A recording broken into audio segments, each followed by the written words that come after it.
الله. طب وبعدين يا جماعه، يعني نسبه البيدجات اللي الحرقان عندها ارتفع لنسب قياسيه يا فندم، الله يكون في عونهم. هيعملوا ايه دلوقتي؟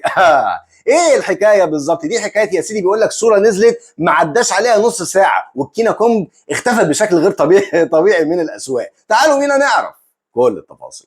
اهلا بيكم في حلقه جديده، والسلام عليكم ورحمه الله وبركاته. مساء سعيد، مساء شريف على جمهورنا العظيم والعائلتنا الفخيمه، وحلقه البريكنج نيوز عشان معانا النهارده اخبار قلت اما الحق اقولها قبل لما اللايفات تشتغل بالليل وقبل ما الناس تتحط على شواحن. فاجهز معايا كده. اولا بشكركم على تصويت الحلقات اللي فاتت، والحلقه كادت ان تقترب من ال 5000 لايك اول ساعه. ايوه كده يا جماعه. والتصويت بعتذر لكم على حاجه، لما قلت تصويت ما هي نسبه سعادتك بخروج كابتن رامي ربيعه من 0 ل 100%. يعني انا اسف ان انا ما حطيتش 1000% مليون في المية زرار زغاريط، يعني دي عدت عليا، انا اسف. والسؤال الثاني اللي كان في الحلقه بتاع هل تختار ان النادي الاهلي يفوت على نادي الزمالك فرصه انه يلعب في السوبر جروب بتاع كاس العالم للانديه لليد؟ 90% قالوا نفوت الفرصه، و10% تانيين قالوا لا احنا مش بتوع مكايده. اما في راي تاني من ال 10% التانيين قال لك يا سيدي ما تسيبه يشارك. يعني خلينا نضحك شويه. اقنعتوني يا جماعه والله. طيب بمناسبه التصويتات، تصويت مهم جدا لان هيكون في خبر متعلق بيه في الحلقه. بعد تجربه موديست المريره مع النادي الاهلي مع مارسيل كولر، مع ولا ضد ان لو الراجل خوزيه ريفيرو ليه بعض الطلبات الفنيه من صفقات خلال قبل ما يتولى القياده الفنيه للنادي الاهلي مع تلبيتها، ولا ان الراي الاول والاخير يكون لاداره النادي الاهلي؟ مستني اسمع رايك في التعليقات. ونبدا قبل اي حاجه ونقول بسم الله ونزيد النبي صلاه. وموضوع الصوره ده بقى يا دول هحكي لك، ولكن تعالى اقول لك الاول على خبر انا متفاجئ منه جدا وصلني، ان كابتن عماد النحاس بعد مباراه امبارح كان غاضب جدا. كابتن عماد اللي كان في المؤتمر الصحفي لما بعد المباراه ما ذكرش اي لاعب بسوء ولا ذكر اي سلبيه، على النقيض تماما بعد المباراه كان غاضب جدا من اللعيبه. اتكلم معاهم في نقطه ان في هفوات كتيره جدا ظهرت في المباراه، في لعيبه كان مستواها متدني جدا على غير المعتاد وما عرفش ايه السبب. اتكلم في لقطه محمد الشناوي بتاعه السرحان بتاعه اول الماتش، وكابتن محمد الحجه اللي وصلتني من كلامه انه والله كان في هوا جامد، وان الطفل اللي كان ورا المرمى رماله الكوره فهو اتزاول وما اعرفش ايه، والكوره كان فاكر انها خرجت، وحاجات غريبه كده. بالنسبه لي يعني عذر اقبح من ذنب، لان اللقطه لو اتعادت تاني هتلاقي ان اللاين مان مثلا واقف مركز ان الكوره ما خرجتش، الكوره لفت ونزلت في الستة ياردة قبل ما تخرج الملعب، والحمد لله انها عدت على خير. ما بنتقص من اداء كابتن محمد الشناوي، ولكن يا كابتن على قدر الحدث ياتي الحديث. حضرتك مش حارس ناشئ، مش حارس لسه بياخد فرصته مع النادي الاهلي، احنا بنتكلم عن افضل حارس في مصر وبنتكلم عن كابتن النادي الاهلي، وبالتوفيق ليك خلال الماتشات اللي جايه ان شاء الله. ولكن زي ما انتقدنا امبارح كابتن عماد النحاس في موضوع عمرو السوليه وقعدوا 90 دقيقه، لازم ندي الراجل حقه يا جماعه. في لقطتين ما خدوش حقهم من الانصاف امبارح. لقطه اولا خروج اشرف بن شرقي، وازاي كابتن عماد النحاس كان حريص جدا على ان هو يكون قريب منه، على ان هو يشجعه، ان هو يحييه على ادائه. واللقطه الثانيه بتاعت وسام ابو علي وهو خارج، كان كابتن عماد النحاس بيعمل له كده، يعني اللي هو ايه، يا عم ما كشرش، يا عم خليك حلو، انت بتلعب 3 ماتشات مسجل على التوالي، فمش معنى ان انت خارج ان انت هتكشر. تعامل نفسي، يعني ربنا يهديك لحالك يا كابتن عماد. حقيقه كابتن عماد جه في توقيت صعب جدا يا جماعه. الراجل بيحاول يعمل اقصى ما بوسعه، ويكفي ان هو عبال ما يجي خوزيه ريفيرو يستلم، يبقى يكفي ان الراجل ده قوم الاعمده الاساسيه بتاعت النادي الاهلي اللي كان كام شهر كمان استمروا مع مارسيل كولر. والله ما كانت قامت لهم قومه. على كل عايز بس اطمنكم في خبر سريع كده قبل ما اقول لكم موضوع الصوره. السفاره المصريه تواصلت مع كل لعيبه النادي لعيبه مصر والمدربين المصريين الموجودين في ليبيا مع الاوضاع الامنيه اللي بتسوء هناك. ربنا يا رب يسترها يعني هناك. تم التواصل مع كابتن حسام البدري وكهربا وكابتن هادي خشبه وكل اللعيبه المصريه، وان شاء الله خلال الساعات اللي جايه يرجعوا لمصر مره ثانيه امنين سالمين بامر الله تعالى. طيب ايه بقى موضوع الصوره دي؟ تعالى كده اتفرج معايا حبيب اخوك على الصوره اللي انت شايفها دي. دور معايا كده. الصوره دي النهارده نزلت على الحساب الرسمي لكاس العالم للانديه وعلى الفيفا. ها بص ركز كده معايا، مين اللي موجود في نص الصوره؟ ايوه يا حبيب اخوك، نجم النادي الاهلي موجود وسط كيليان امبابي، فينيسيوس جونيور، لوتارو مارتينيز، نجوم العالم كلهم. امام عاشور بيتصدر صدر الصوره اللي النهارده حساب الرسمي لكاس العالم للانديه بينزلها مع بدء العد التنازلي شهر من بالتمام والكمال على انطلاق بطوله كاس العالم.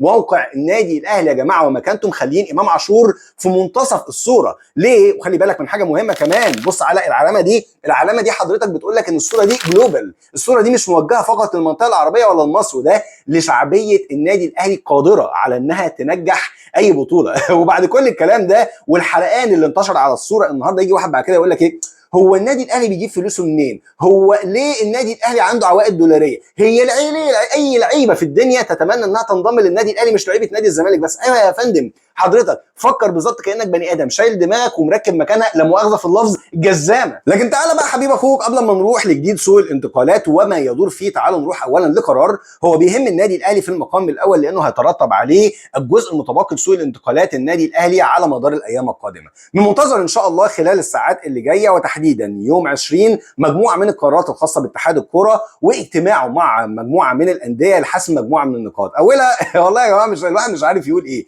اجتماع مع التسع انديه اللي موجودين في مجموعه الهبوط للاتفاق معاهم على ان هم يرفضوا فكره الهبوط السنه دي وان الوضع يبقى كما هو عليه. وتسمع العجب العجاب وليد صلاح الدين يقول لك طب ما تصعدوا لنا 4 يا جماعه والسنه الجايه ان شاء الله يبقى صراع الهبوط 7 انديه. رئيس نادي انبي يقول لك طب بقول لكم ايه، طالما هتلغوا الهبوط يبقى الغوا البطوله من الاساس، الغوا بقى موضوع البطل ده. طبعا الاسماعيلي جاي في ان لازم الهبوط يتلغي حفاظا على مكانه الانديه الشعبيه في الدوري المصري، اللي هو يا حول ولا قوه الا بالله، كلام ما تسمعوش اللي عندنا هنا بالظبط يا جماعه. اللي هو ايه، انت جايب 9 فاشلين 9 راسبين في الامتحانات وبتخيرهم، ايه رايكم تسقطوا السنه دي ولا تنجحوا وتصعدوا السنه الجايه؟ قال يعني واحد فيهم هيجي يقول لك لا. ان كان ده اول قرار منتظر ومعروف نتيجته خلاص، تعالوا نروح للقرار اللي بعد كده، وهو قرار غريب جدا بان فيه تفكير يعتبر شبه اكتمل وفقط منتظر بس موافقه باقي الانديه عليه بوجود نادي المريخ السوداني في بطوله الدوري المصري السنه اللي جايه عشان يكونوا 21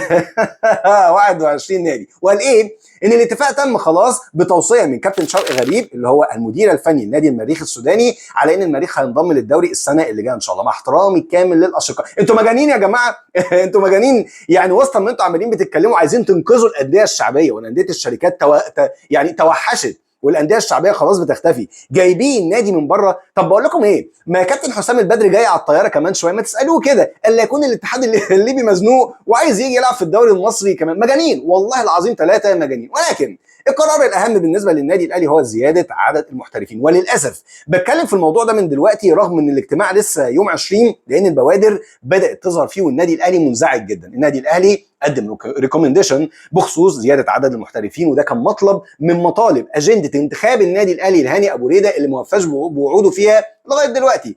استاذ وكابتن حلمي طولان عضو اللجنه الفنيه في اتحاد الكوره اللي هو المفروض عن مسؤول عن اتخاذ القرار مع كابتن حسن شحاته، امبارح مع ابراهيم فايق بيقول لا لا لا، هو واضح من الصعوبه جدا الموافقه على زياده عدد المحترفين، لان ده يا جماعه يعني هيصعب جدا يعني فجوات التنافس ما بين الانديه، وكمان ما فيش عدد من الانديه موجود عندنا يكفي ان هو عنده القوه الماليه ان هو يشتري محترفين زياده. فاحنا يعني بنسبه 99% مش مع القرار. طبعا النادي الاهلي منزعج جدا للاسباب اللي انا قلتها لك، لكن في نفس الوقت بيحاول ان هو يفكر في بدايل. ايه هي البدايل يا سيدي؟ طب يا اتحاد كوره، انت مش عايز تفتح لي عدد المحترفين دلوقتي؟ يبقى زي باقي انديه خلق العالم، افتح لي عدد المحترفين في القائمه الخاصه ببطوله كاس العالم للانديه، لان كاس العالم للانديه ما الزمش الانديه بعدد محترفين معين. اذا الامر في ايدك انت، سيب لي عدد المحترفين زي ما انا عايز، على اني اوفق عدد المحترفين بالعدد اللي انت هتستقروا عليه في النهايه لغايه قبل انطلاقه الموسم. واعتقد يعني انه فير كفايه. هو مش النادي الاهلي يا جماعه بيمثل مصر ومن مصلحه الجميع ان النادي الاهلي ينجح في بطوله كاس العالم للانديه؟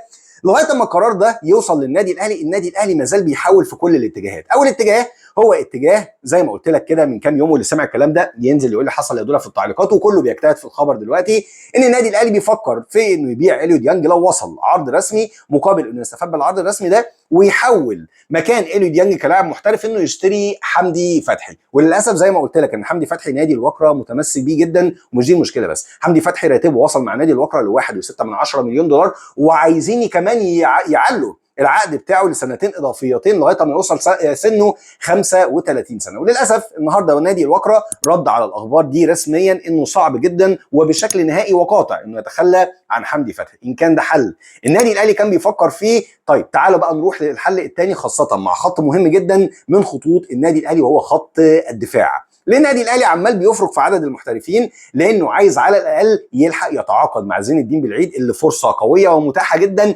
حتى هذه اللحظه. قلت لك ان النادي الاهلي كان بيفكر انه بعد بطوله كاس العالم للانديه ابيع اشرف داري، استثمر فيه وابيعه ب 4-5 مليون دولار وهجيب زين الدين بالعيد. فالقرار حتى الان متوقف على موضوع الاعاره الاستثنائيه اللي هيتفتح فيها عدد المحترفين الاجانب لعدد كبير. ليه؟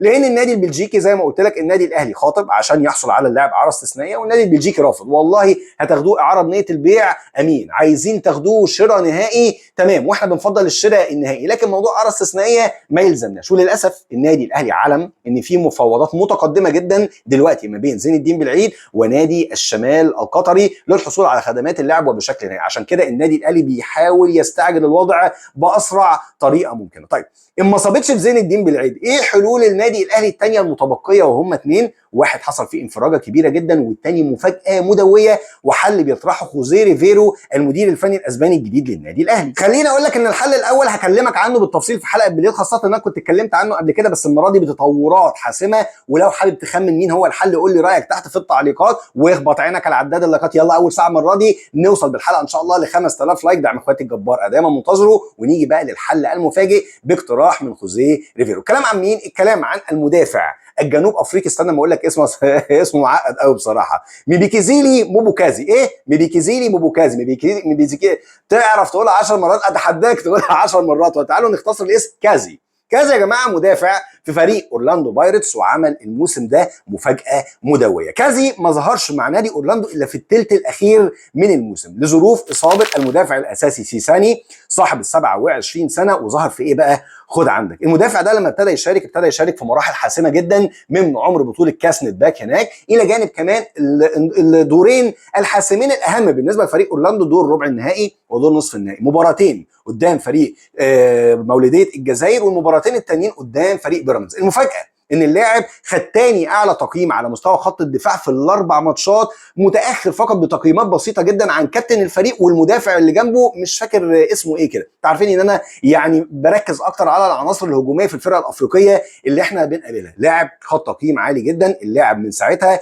واخد باور للمشاركه اساسي. وخد بقى المفاجاه، اللاعب يا جماعه ودي حاجه تاكد قد ايه ان خوزيه ريفيرو عينيه حلوه قوي في موضوع الناشئين، اللاعب لم يتخطى ال 20 عام، اللاعب عنده 19 سنه ولسه هيوصل 20 سنه في شهر 11 اللي جاي ان شاء الله. اذا انت بتتكلم عن لاعب تحت السن، لاعب مش محتاج يثبت حاجه، لانه لعب في اوقات هامه بيفكرني مصطفى شوبير كده، ولعب في اوقات هامه وحاسمه جدا، ظهر منه ردة فعل قويه. لكن يبقى مشكله وحيده فقط هي دي اللي ممكن تواجه النادي الاهلي لو قرر ان هو يشتري اللاعب اللي ما اعتقدش ان ثمنه هيزيد باي حال من الاحوال عن نص مليون دولار. ليه اصلا سعره ما نزلش على ترانسفير ماركت في ظل الظروف المفاجاه بتاعه الاشتراك بتاعته دي، وهي ان اللاعب اللي حل محله اللاعب كازي هو اللاعب سيساني. ده مصاب بوتر اكيليس زي علي معلول كده بالظبط، ومتوقع فتره غيابه يعني توصل لسبع او 8 شهور. هيبقى التحدي الاكبر للنادي الاهلي في انهاء الصفقه دي لو السكاوتنج وافقوا عليه هو انهم يخلصوه من اورلاندو، اللي بالتاكيد